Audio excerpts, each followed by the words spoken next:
Have you ever noticed something strange? You unlock your phone just to check one message. 5 minutes later, you are watching videos. 10 minutes later, you are reading comments from people you have never met. 30 minutes later, you close the app and suddenly, the room feels quieter than before. Nothing changed around you, but somehow, you feel more alone. Now think about this.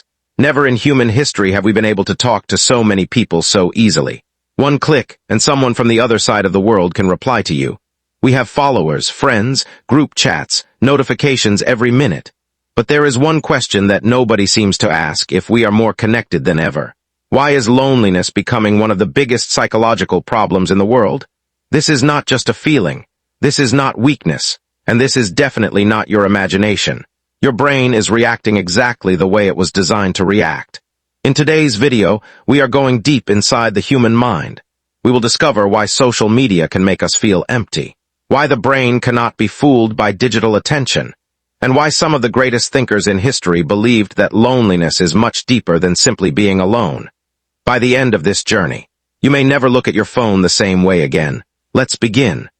The great paradox: imagine walking into the largest party in the world. Millions of people are talking. Everyone is smiling. Everyone is posting pictures.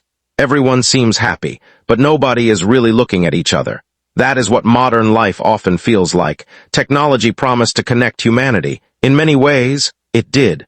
We can send messages in seconds. We can make video calls across continents. We can share our thoughts with thousands of people. Yet surveys from many countries show that loneliness has become increasingly common, especially among young adults. How can both things be true? More connection, more loneliness. At first, this makes no sense, but only because we confuse two completely different words, connection and relationship. They sound similar, they are not. Connection means information can travel. Relationship means trust, understanding, and emotional safety can grow. One happens instantly. The other takes time.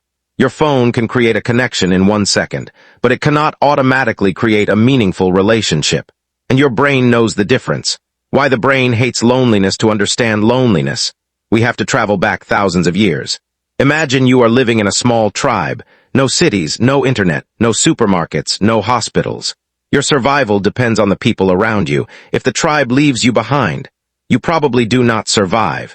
Your brain learned this lesson over millions of years. That is why loneliness exists. Loneliness is not a punishment. It is a survival signal. Think about hunger. When your body needs food, you feel hungry. The pain has a purpose. It pushes you to eat.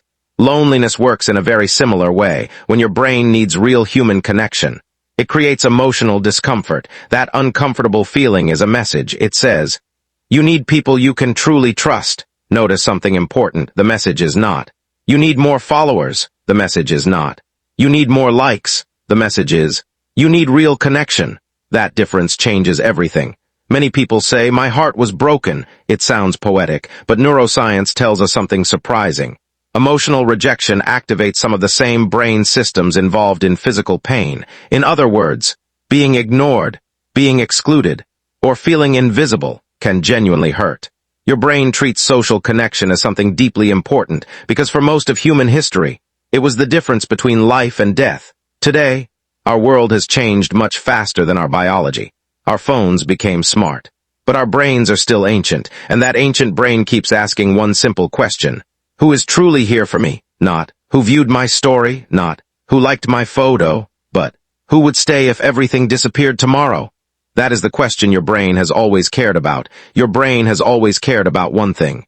Safety. Not digital attention, not popularity, real human connection. So here is the question. If our brain needs real relationships, why do social media apps keep us scrolling for hours? The answer begins with a tiny chemical inside your brain. Dopamine. Many people call dopamine the happy chemical. That is not completely true. Dopamine is more like the chemical of anticipation. It pushes you to check, to search, to expect that the next moment might be exciting. Think about what happens when you open your favorite social media app. You do not know what the next post will be. Maybe it will be funny. Maybe someone liked your photo. Maybe there is a new message. Maybe there is breaking news. Your brain loves uncertainty. Every swipe feels like pulling the handle of a slot machine. Most of the time, nothing special happens, but sometimes you find something exciting. That small reward teaches your brain to keep scrolling. Again, and again, and again.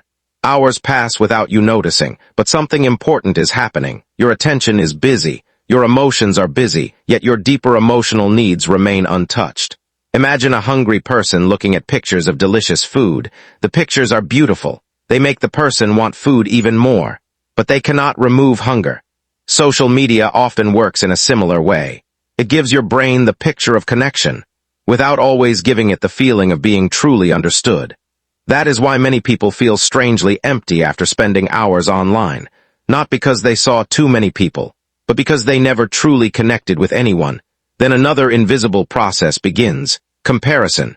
Your brain compares your ordinary life with everyone else's best moments. Someone is traveling, someone bought a new car, someone got married, someone became successful, someone looks confident, someone looks happy. But what you are seeing is not their complete life. It is a carefully selected highlight. No one uploads their loneliness. No one posts every moment of self-doubt. No one shares every sleepless night. Your brain knows this logically, but emotionally, it still compares. Psychologists call this social comparison. The more you compare yourself with ideal versions of other people, the more your own life begins to feel smaller, slower, less exciting. Eventually, you stop asking, "What do I really want?" And you start asking, "Why is everyone happier than me?" That question is dangerous, because it is built on an illusion. Most people are not showing their real lives. They are showing their best moments. You are comparing your entire story to someone else's movie trailer, and no one wins that comparison. This is where loneliness becomes even deeper. You are surrounded by thousands of faces, yet you feel unseen. You are talking to many people, yet very few people know the real you, the version of you that laughs, the version that worries, the version that sometimes feels lost. The human brain does not measure relationships by numbers. It measures them by trust. One honest conversation can mean more than 1,000 likes. One person who truly listens can change your entire day. That is something no algorithm can replace. And this leads us to an even deeper question. What if loneliness is not only psychological?